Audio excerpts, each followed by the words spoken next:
Good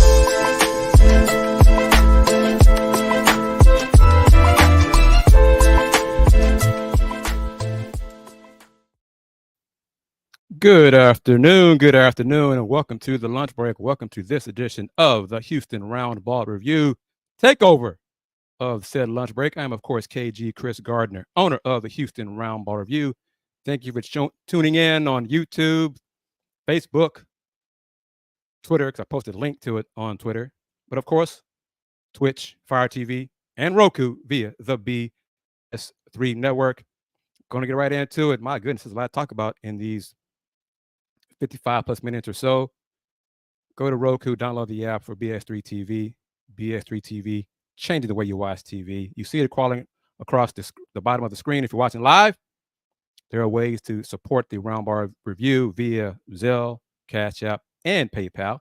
I have QR codes, and I'll show that later on in the show. Corey Miller, how are you doing? Thank you for watching. Thank you for your comment. Let's get into it. I got a lot to talk about. Cougs, Rockets. I'm not even get to the Rockets. Rice and their fan fest coming up on this coming Saturday. Different start time about that because the turf on the inside stadium has not been replaced yet. It's not done. So they're going to be in the practice field for some of that. But into it. Got this info, some intel via College AD. And it's funny how this all ties together. Based on my colleague Joseph Duarte as well, and he reported earlier today, but this is from yesterday, what I'm sharing it today. Houston's search for Chris Pesman's replacement appears to be drawing to a close. Rex, how are you doing? Thank you as well for always supporting the show by watching. Roughly 8 weeks after President Renu Couture opted to make a change at the top of the Cougars athletic department.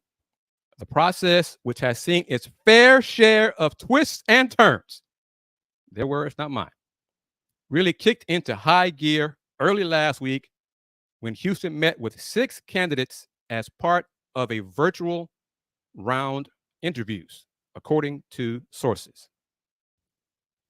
With that portion of the process in the books, sources tell College AD that Houston has now moved to the final stages of its interview process.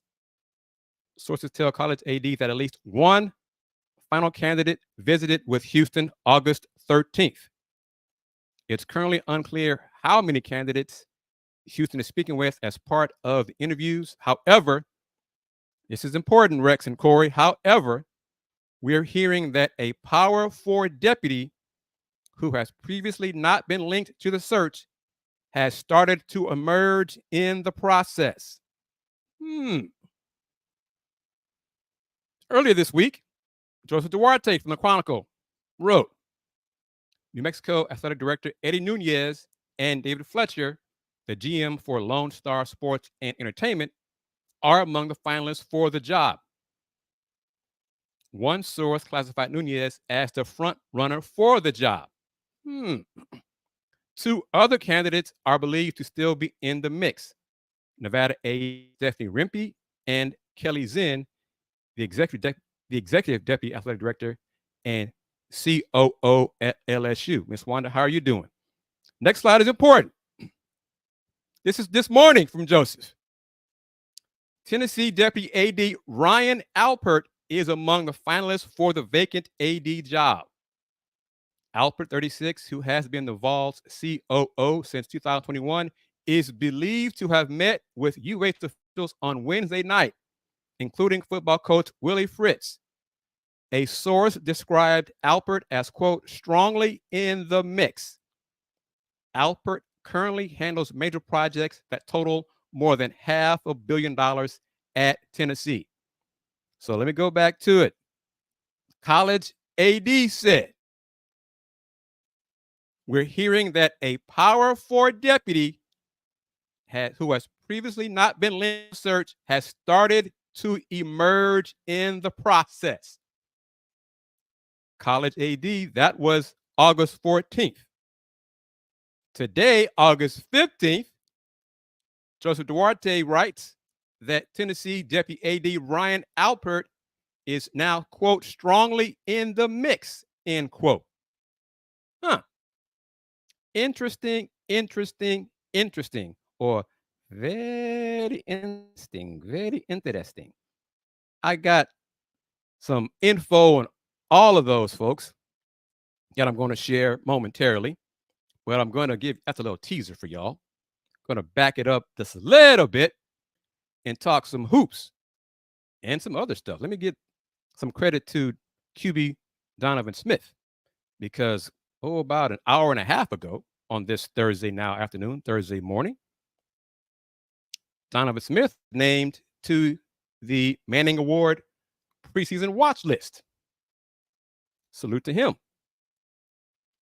He is recognized as one of the top 29 QBs in college football. The winner will again be selected by a voting panel, which includes national media and each of the Mannings. Donovan is one of 6 active Power 4 QBs with 15 plus rush touchdowns, 40 plus passing TDs since 2021.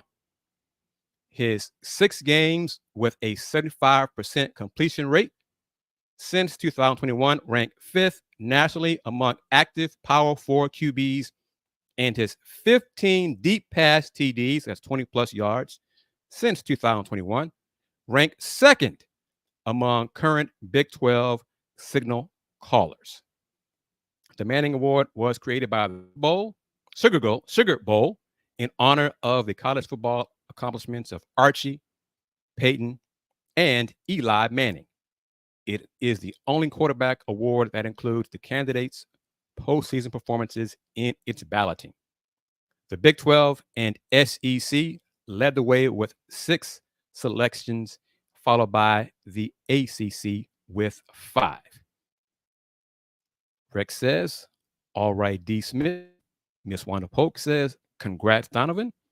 Rex, another comment from Rex, remembers Clayton Tune was on that list his senior year. So, yes, salute to Donovan Smith. I'm getting closer to getting the info about the 80 candidates, but we're going to talk about that a lot on this show, but a little bit more basketball hoops. Here is what is known so far about the Cougars women's basketball non-conference schedule. I said last Thursday on the show that the Cougars are waiting for one more signed contract, and once they get that, they will release the entire non-conference schedule. But this is what's known. They're at Rice on November 14th, Thursday, probably 7 o'clock start. They'll host HCU, Houston Christian, on November 17th at 2 p.m. And they'll also participate in the Big Easy Classic in New Orleans, November 29th and 30th at Alario Center. They'll face Minnesota, the Golden Gophers, Friday on the 29th at 1:15 tip-off. And then on Saturday the 30th, they will face Pacific at 3:30 p.m. Central Time. I know everyone is a huge fan of UH women's basketball, so mark your calendars to get those tickets ready to be Kansas City, Missouri for the 2025 Women's Basketball Big 12 Tournament, March 5th through 10th at T-Mobile Center.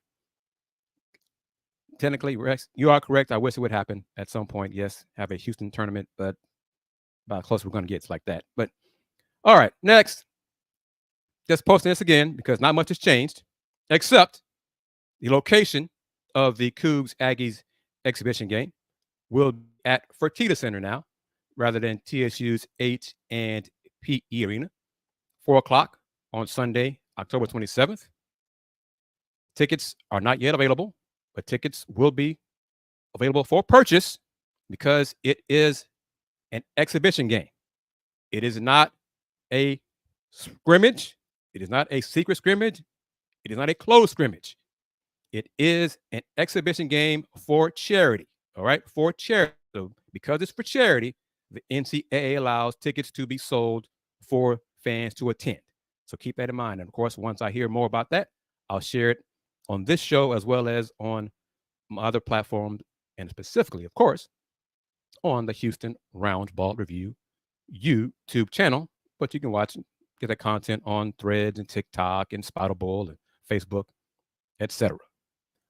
All right. Notice the dates for the opponents for the Players Era Festival still haven't been posted yet. Okay. So don't go what you see on ESPN or CBS Sports, whatever.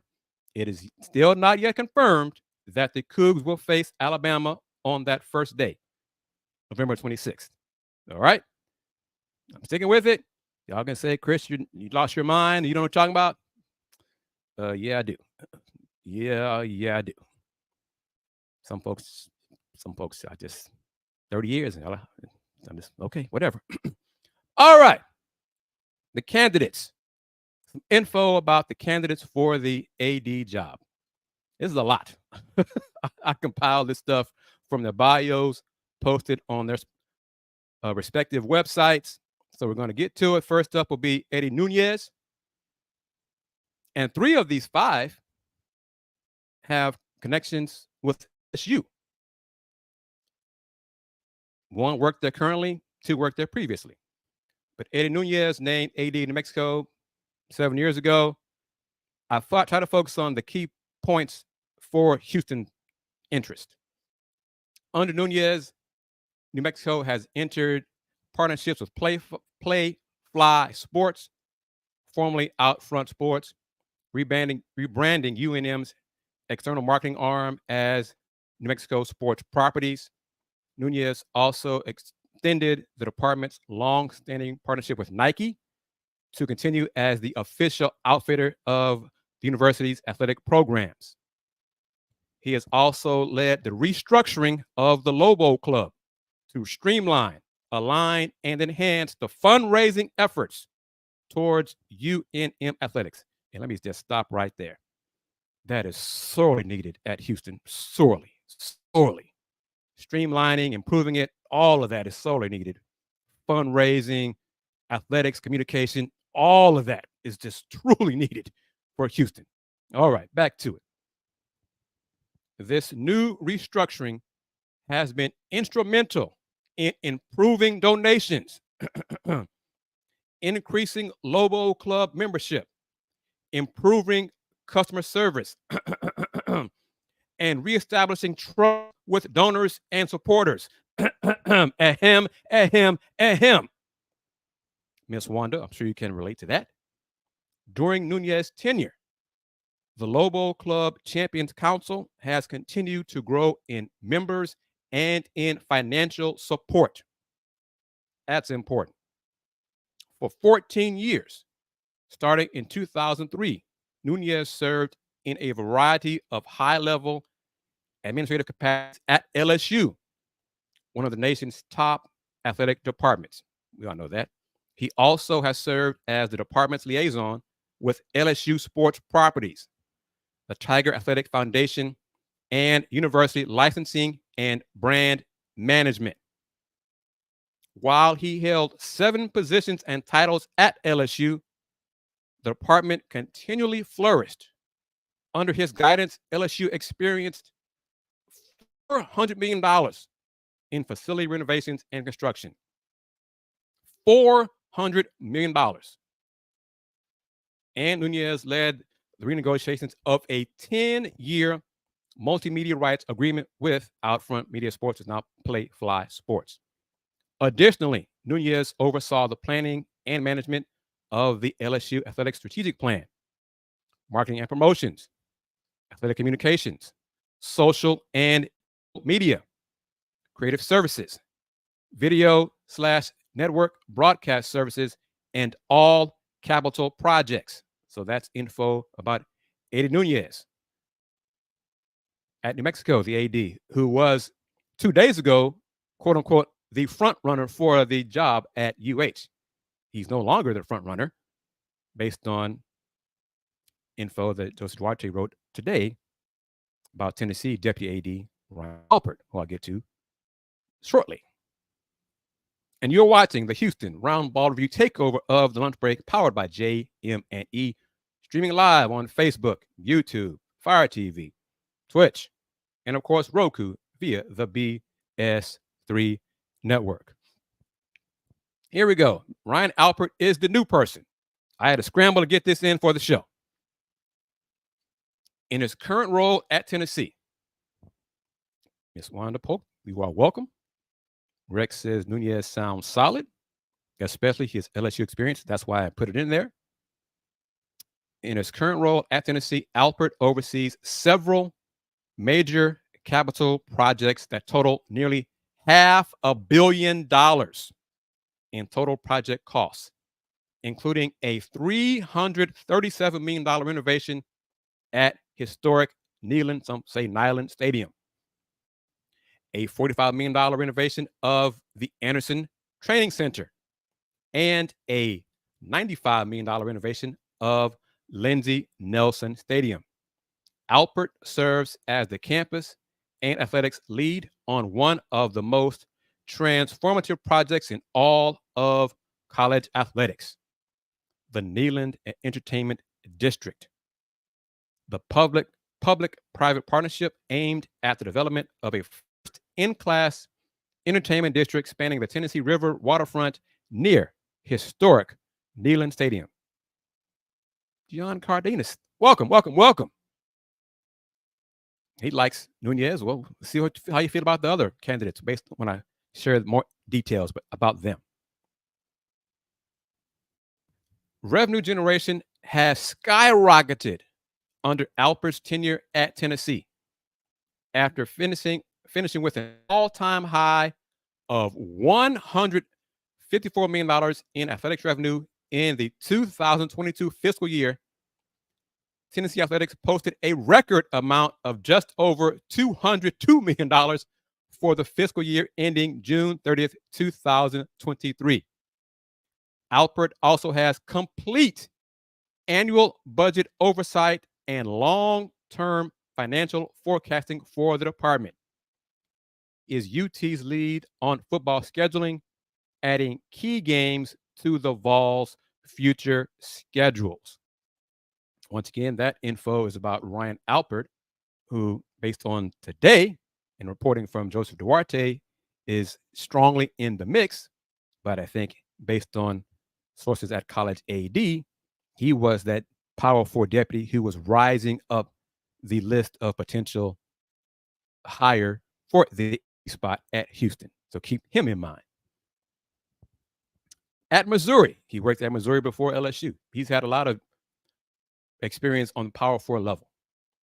But at Missouri, his second professional tenure there, Alpert was charged with developing new revenue streams, which is key at Houston, supporting the Tigers' 20-sport intercollegiate athletics programs, while also providing leadership and oversight of the Tiger Scholarship Fund, TSF, ticketing and marketing staffs. He also served as the department's liaison to Mizzou sports properties and was the sport administrator for the men's and women's basketball programs. His TSF staff, that's the Tiger Scholarship Fund, raised a record $55.5 million during the COVID year, 2020-21 fiscal year, exceeding its projected goal by more than 250%. Despite unprecedented hurdles related to the pandemic, Alpert led Mizzou past the $50 million threshold for the second time in the department's history.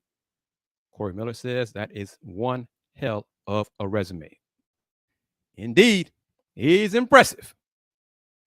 All right. Next, Kelly Zinn, the first woman to lead the athletics department of West Virginia University, was hired in July 2022 as Executive Deputy Director of Athletics and Chief Operating Officer for LSU Athletics. See, the second person with ties to LSU. Zinn renegotiated LSU's multimedia rights partnership, securing a 21% increase in value, while the 2022, 23, and 23-24 seasons also saw a remarkable increase in ticket sales, merchandise revenue, and donor support. Zinn's dynamic approach and ability to foster collaborative relationships played a crucial role in the growth of NIL LSU. This is a great point. Great by Mr. Cardenas. I wonder which of these candidates is within UH's price range. I hope the fact that these are the finalists that they have already discussed salary, and UH has gotten off those awful, antiquated, small time penny ante offers that they were considering prior to this stage, and they are behaving like a big time program. Hopefully. Through innovation, fan engagement, forging partnerships with local businesses, and reimagining sponsorship opportunities, LSU has firmly established itself as a leader in the NIL industry, which Houston sorely needs improvement in that area. Surrounded by some of the world's most sought-after college athletes, Zen secured a lucrative and unique access and rights agreement to produce The Money Game, an NIL-focused documentary series following Tiger student assets, during the 23-24 season. The series is scheduled to premiere on Amazon Prime Video later this fall. Zen arrived in Baton Rouge with nearly 2 decades of experience in Power 5 athletics. She served as Deputy AD at West Virginia, Big 12 school, from 2016 to 2022, providing strategic direction and operations management to the Mountaineers' 18 intercollegiate programs and 250 coaches and staff. A graduate of WVU, Zen returned to Morgan in 2010 as Associate AD for Compliance and Governance, and in 2014, she was elevated to Executive Senior Associate Athletics Director. Previously, she served as Assistant AD at Maryland, 2005 to 2010, and as a Compliance Assistant with the Big East in 2003-2004. So there's info on Kelly Zen. CA37, is Pez still money? Yes, he is. Yes, he's going to be paid for the next, what is this, 16 months, roughly $20,000 a month, roughly. I think he's owed $320,000, between $320 and $360, something like that. He's still owed money, yes. So Pesman is still getting paid by UH, yes. So Houston is still paying Dana, still paying, yes. Yes. What can you, whatever, cooking it. Cooking it, that's what we do. All right, another candidate from Nevada, Stephanie Rempe. She was named AD at Nevada June 21st, 2022. Rempe oversaw all aspects of one of the country's largest and most successful intercollegiate athletics departments at LSU. An LSU connection again, serving as the school's Executive Deputy Director of Athletics and Chief Operating Officer since 2019. She has established herself as one of the country's most respected athletics administrators during a distinguished career spanning more than 25 years. Rempe has worked at a senior leadership role at 5 D1 athletics programs, supervising sports, coaches, and department staff. At LSU and Texas A&M, she has served as the Chief Operating Officer, where all coaches and staff reported directly to her. At LSU, Rempe led and negotiated the contracts for the high-profile hirings of new men's and women's basketball coaches and a new head football coach. She also supervised contract negotiations and hirings of head coaches in an additional 7 sports. She also played key roles in negotiating media rights and apparel agreements, enhancing collaboration across the Tiger athletic programs, media units, and in creating new initiatives in fundraising during a highly challenging pandemic era. at Texas A&M. And also serving as the chief operating officer, Rempe was the sport supervisor for the football and men's basketball programs. Was the department's liaison with the 12th Man Foundation, system general counsel, and Learfield's multimedia rights relationship. Learfield, whatever, it's another story. But she also played an integral role in the completion of several capital investment improvement projects, including new track and field and softball facilities. In addition to her positions at LSU and Texas A&M, Rempe previously served as the associate AD at Washington from 2008 to 16, where she directly supervised several athletic teams and managed capital projects that included a $285 million renovation of Washington's football stadium and, of course, Husky Stadium. So there is Stephanie Rempe. Next, known locally, you're a college football fan, really, you know the name of this person, Mr. Lone Star Sports Entertainment, David Fletcher. David Fletcher became executive director of the Academy Sports and Outdoors Texas Bowl and the Advocare Texas Kickoff, as well as the director of Lone Star Sports and Entertainment 10 years ago, January 1st, 2014. He was promoted to general manager of Lone Star Sports and Entertainment on April 1st, 2016. During his time leading LSSE, David has solidified NRG Stadium as one of the premier destinations for sporting events in the world.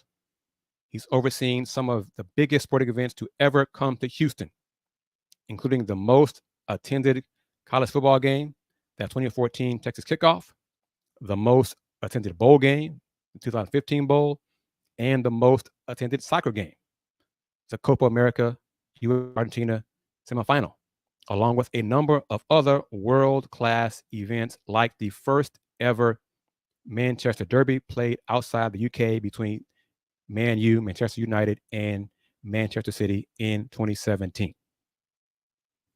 David joined the Houston Texans in 2010. Prior to leading LSSE and the Texas Bowl, he most recently served as the director of corporate development and broadcast sales of the Texans, negotiating and managing a number of the team's major corporate partnerships while helping to build and oversee one of the largest in-house media platforms in the NFL.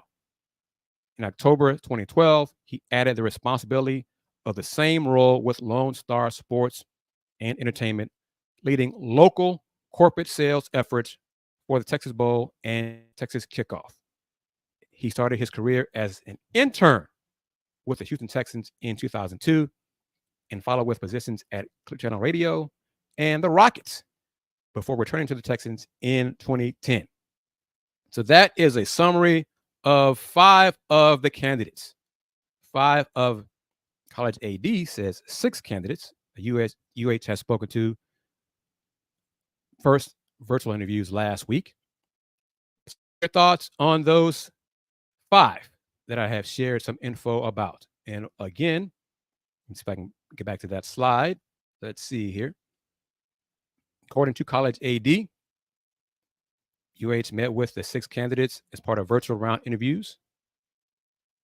And key, and this next one, it's currently unclear how many candidates Houston is speaking with as part of the interviews. However, we hear a Power 4 deputy, and that has to be Mr. Alpert, Ryan Alpert, as Joseph Duarte wrote this morning, who met with UH last night, Wednesday night, and he met with Coach Fritz. Alpert is described as, quote unquote, strongly in the mix, end quote.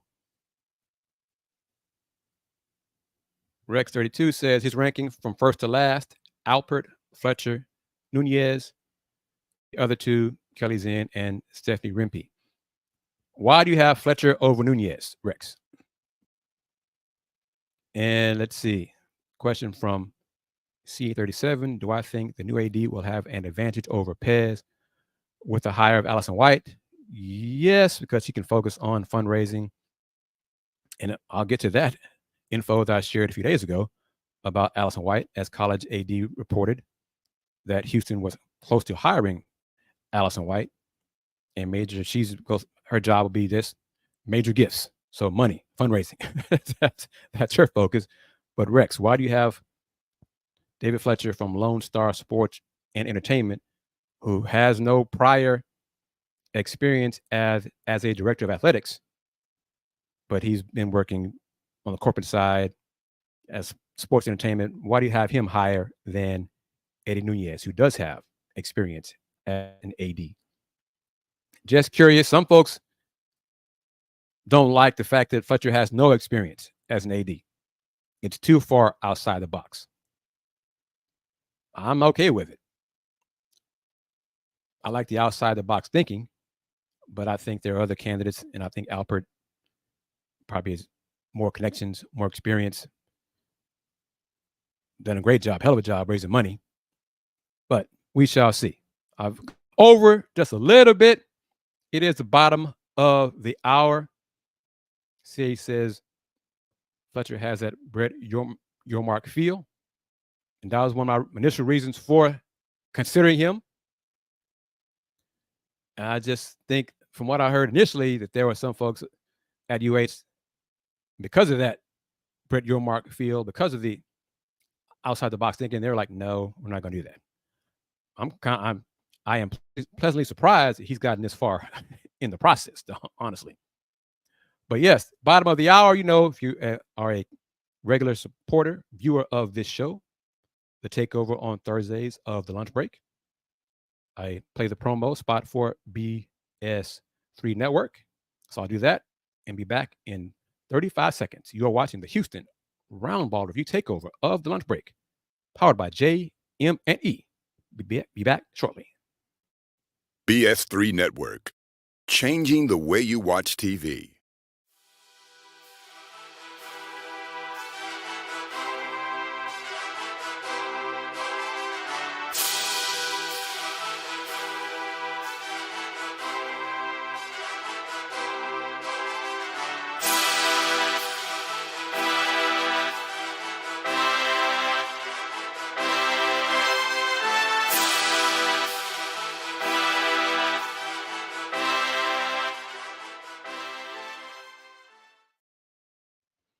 Welcome back to this edition of the Houston Roundball Review takeover of the lunch break, powered by JM&E. I'm, of course, Kris Gardner, owner of the Houston Roundball Review. If you missed it, first half of the show, I pretty much gave a rundown of 5 of the candidates for the Director of Athletics job at part of the search process. Ryan Alpert, the current Deputy AD at Tennessee, seems to be really, really qualified. And he seems to be the one that's got the shine right now, which is different than in Monday when Eddie Nunez was considered the front runner for the job. But appreciate that. Support is support. CA37, I thank you for your support. Word of mouth is good, and anything else you can do is also appreciated. No worries whatsoever. And to that, it's a nice segue. Very good segue. There's new options, new ways for people to support the Houston Roundball Review. Scan those QR codes. Got one for Cash App, one for Zelle, and got one for PayPal, the Houston Roundball Review tip jar. So 3 different ways, 3 different new ways to support the Houston Roundball Review. Scan those QR codes, Cash App, Zelle, or the PayPal tip jar. And as you're watching, you also see it scrolling across the bottom of the screen. Back at it. Shifting gears to the pro side real quick. Because in 90 minutes, the NBA will announce the schedules for all the teams for this upcoming 2024-25 season. That includes the Rockets. On Tuesday, the NBA announced the schedule for the NBA Cup 2024. I'm not going to name a sponsor because the sponsor's not paying me, so why should I name them? But yes, the NBA Cup, that's what it's called now. No longer the in-season tournament. It is the NBA Cup. First year under that name. But the Rockets schedule for group play, Group A. The Rockets are in West Group A of the 2024 NBA Cup with the Clippers, Minnesota, Portland, and Sacramento. First up is part of group play, and group play games take place on Fridays and Tuesday. Friday and Tuesday, November, and then that first Tuesday in December. That's group play. You got 4 games of group play. Team with the best record and wins this group advances to the knockout round. And they advance on, and then the Final Four go to Vegas for the Final Four semifinals. Winners of the semifinal games score off for the title game, the winner of the NBA Cup. There you go. But the Rockets Clippers on Friday, November 15th, here in Houston. Then the following Friday, November 22nd, against Portland, also in Houston. And then they go on the road for the final 2 games of group play. That Tuesday, November 26th, at Minnesota, Target Center. And then Tuesday, December 3rd, at Sacramento, 9 o'clock, the Golden One Center. So go on that. And of course, once the Rocket schedule is announced, and I'll post it on the website, my website, HoustonRoundballReview.com. And then I'll have a Let's Talk Houston Rockets show where Rocket fans and I can go over the schedule and they can make their predictions, and I'll start charting them, and we'll go for that, have some discussion on the schedule and make predictions for how many games the Rockets will win and all that fun stuff. So that's part of the next edition of Let's Talk Houston Rockets. Subscribe to the Houston Roundball Review YouTube channel so you can receive notifications of when new shows and new content is posted on this channel. But next, as soon as I can find it, going to pull up, I think I got it right here. All right. This is from a few days ago.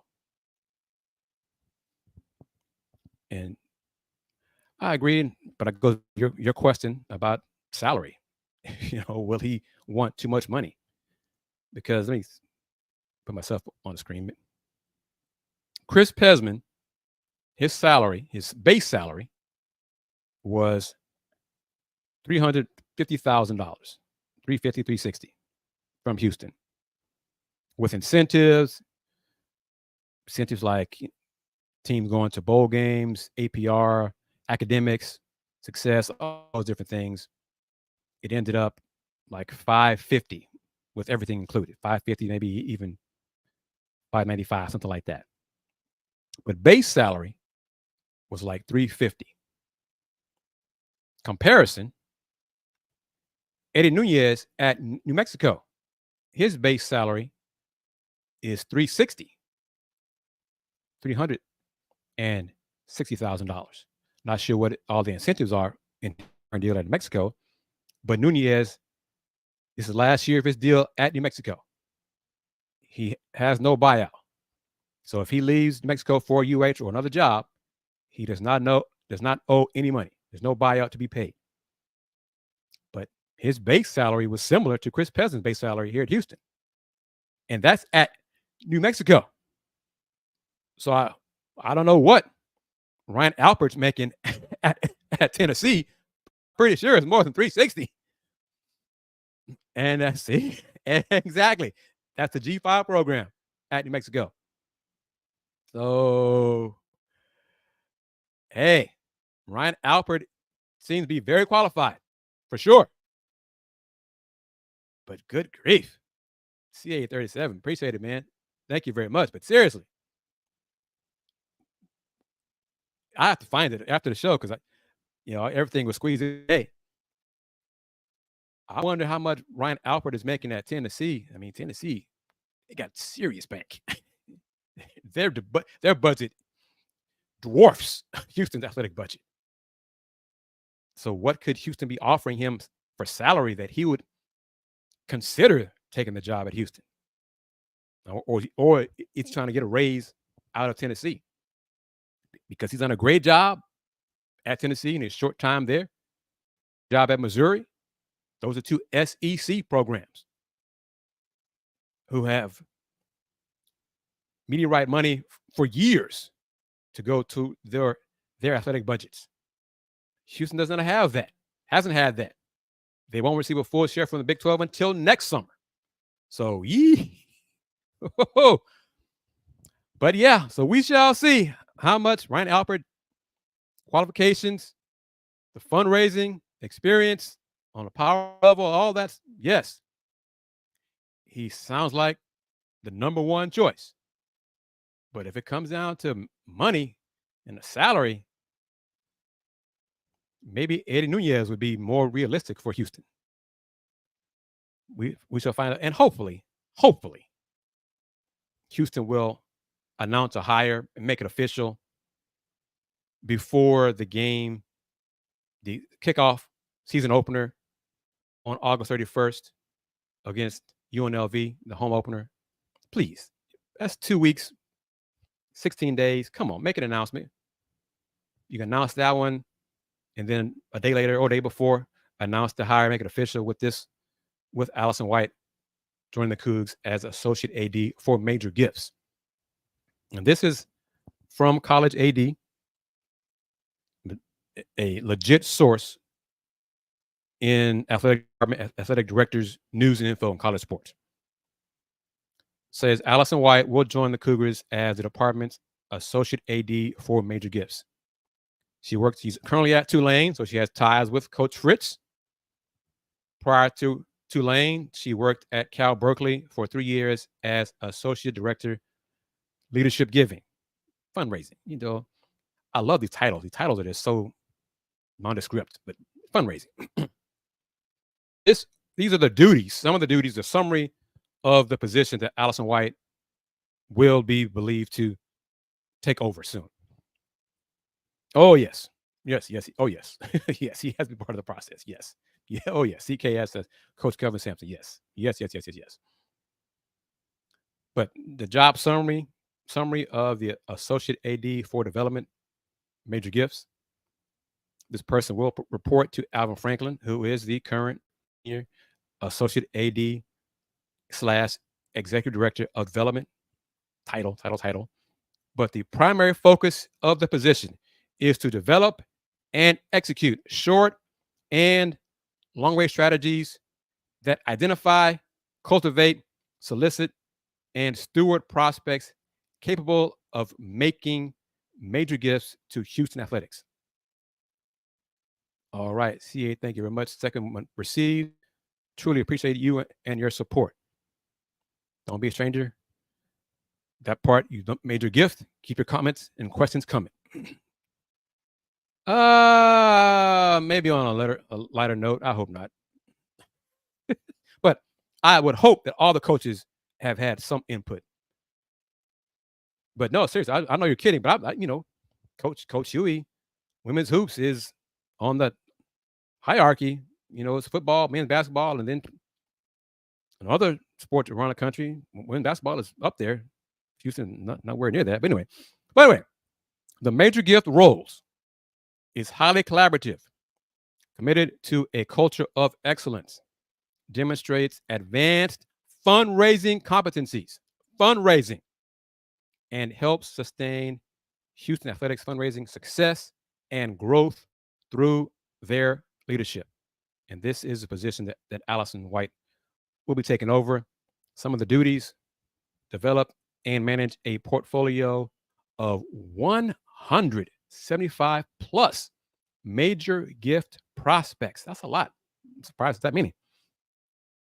Conduct at least 15 to 20 strategic moves with prospects and donors per month, and participate in a minimum of 40 plus solicitations per year.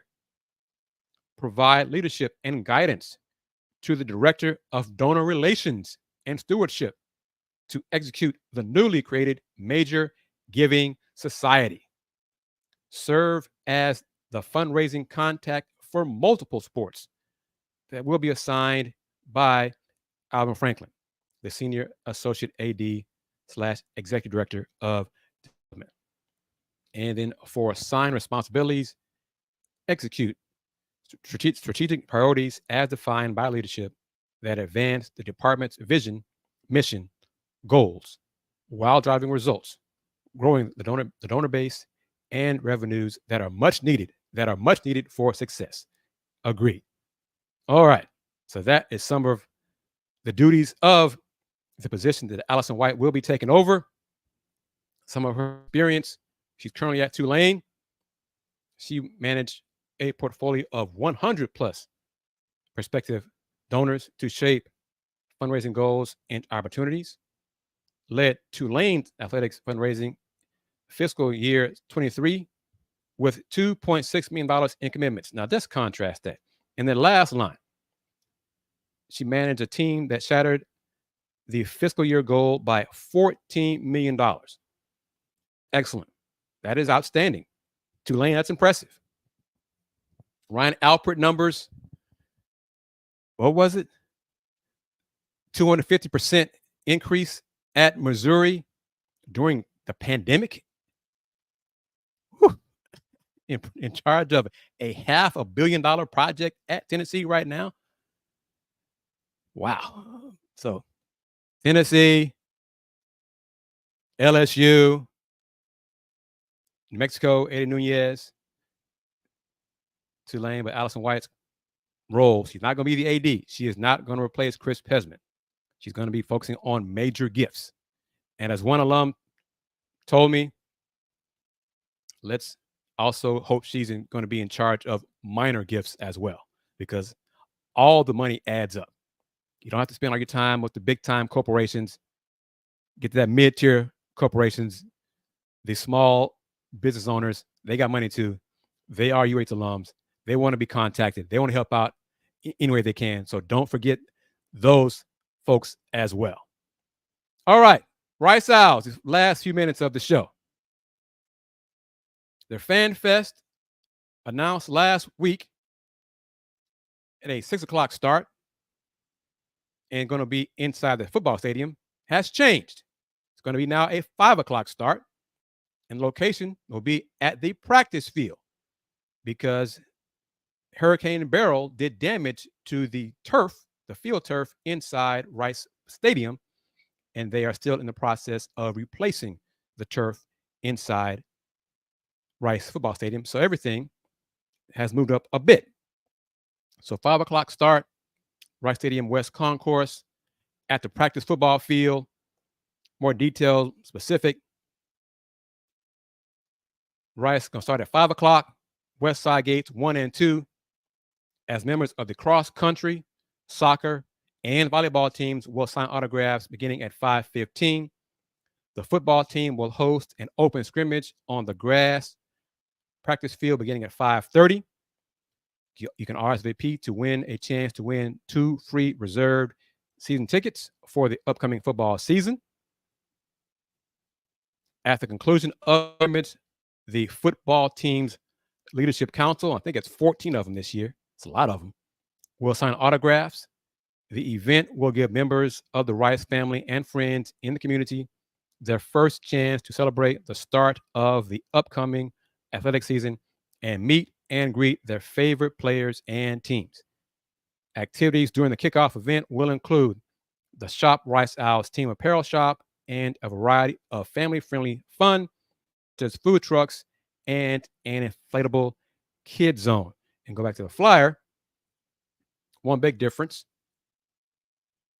So you got the food trucks, the kid zone, brew samples, brew, your favorite brew, the cool breeze zone, face painting, balloon artist, the team shop, a roaming photo booth, DJ cap, ice treats, free refreshments, autograph session. One thing that has been removed is there won't be a chance to do the field goal tries that was slated, would have been taking place inside the stadium because of the ongoing replacement of the turf. Not doing that. So if anybody attended the Cougs Fan Fest from Wednesday night, let me know how it went. I'm curious. I wasn't able to attend because I was doing all this info, compiling and stuff and getting the intel regarding Houston's AD search. If you were able to attend, let me know how it went. Did you like it? You didn't like it? Was it disappointing? What things could they have done better? So let me know in these closing moments of this edition of the Houston Roundball Review takeover of the lunch break. Next, Rice is announcing, or did announce. I like this. I like the idea, the concept of it. Rice football alumni reunion weekend. Huddle up. Going to take place September 6th and 7th. Friday, happy hour social. Saturday, tailgating. And then they're going to recognize some of the football teams.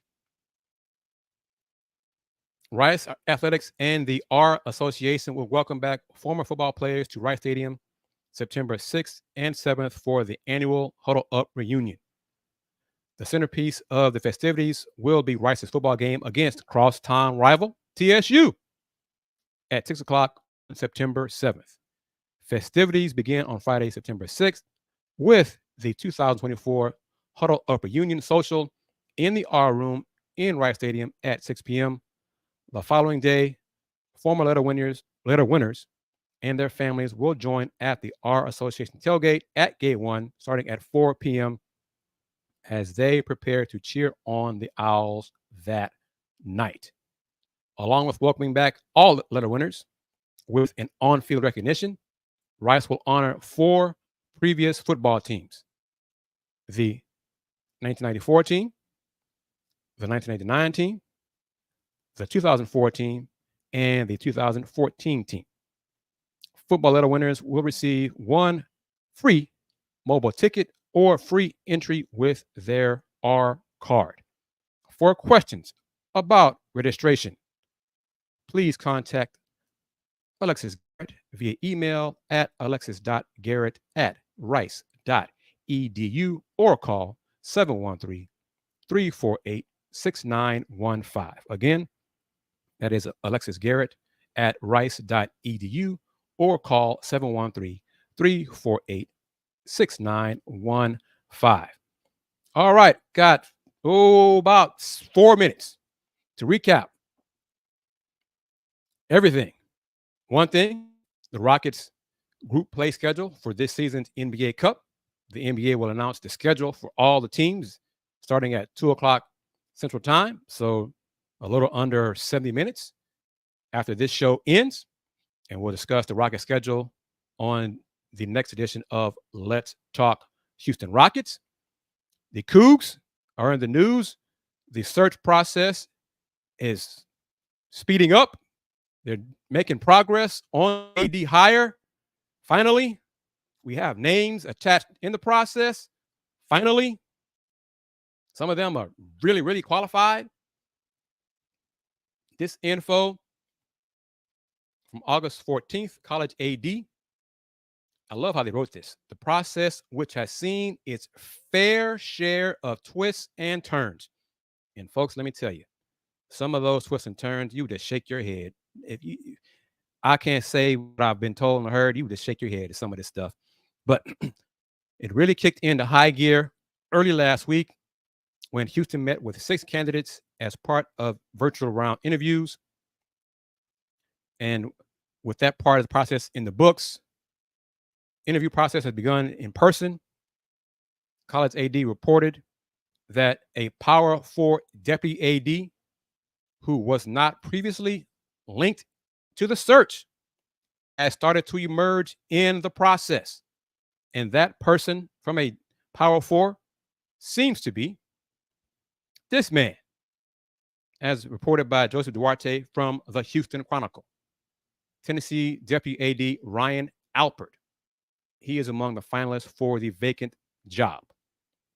He is believed to have met with UH officials last night, including head coach, football coach Willie Fritz.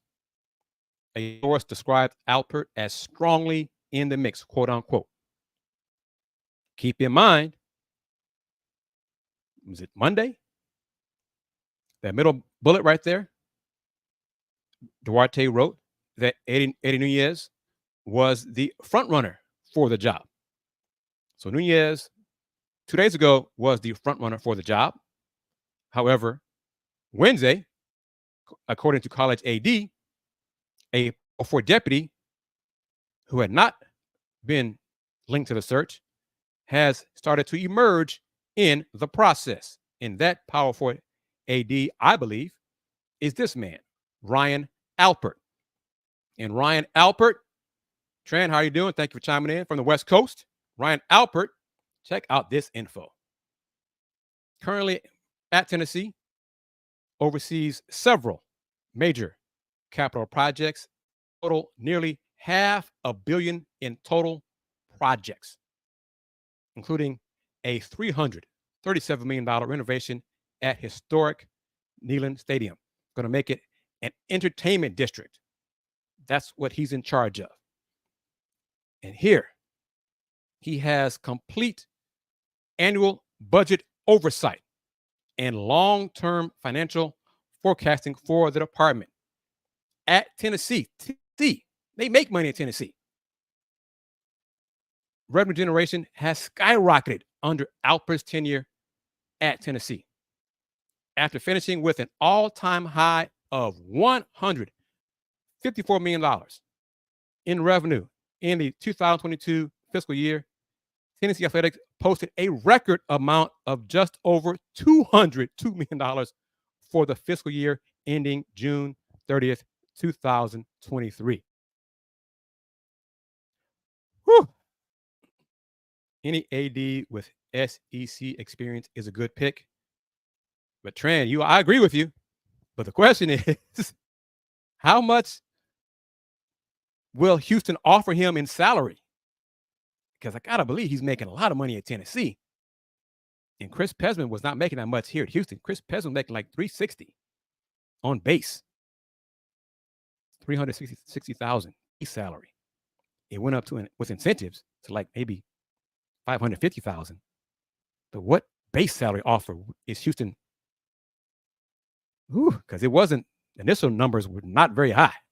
Trust me, it wasn't. I'm not going to say what it was, but it wasn't high. But so, all right. Wrapping it up. Reminder, something new. Closing it out before I go to Sybil Wilkes. New way to support the Houston Roundball Review. Scan those QR codes. Cash App, Zelle, the tip jar from PayPal for the Houston Roundball Review. So 3 different ways. Scan those QR codes and support the Houston Roundball Review. Thank you to Mr. Tran, Mr. Cardenas, Miss Wanda Polk, Corey Miller, CA37 for his 2 contributions. Thank you very much, everyone, for watching. Rex32, thank you as always. Wrapping it up, got to put this on the screen so you can see my shiny bald head. Keep this in mind. Since 1994, the Houston Roundball Review. Local name, global perspective. Everyone, take care. Peace. Sybil Wilkes, you got it.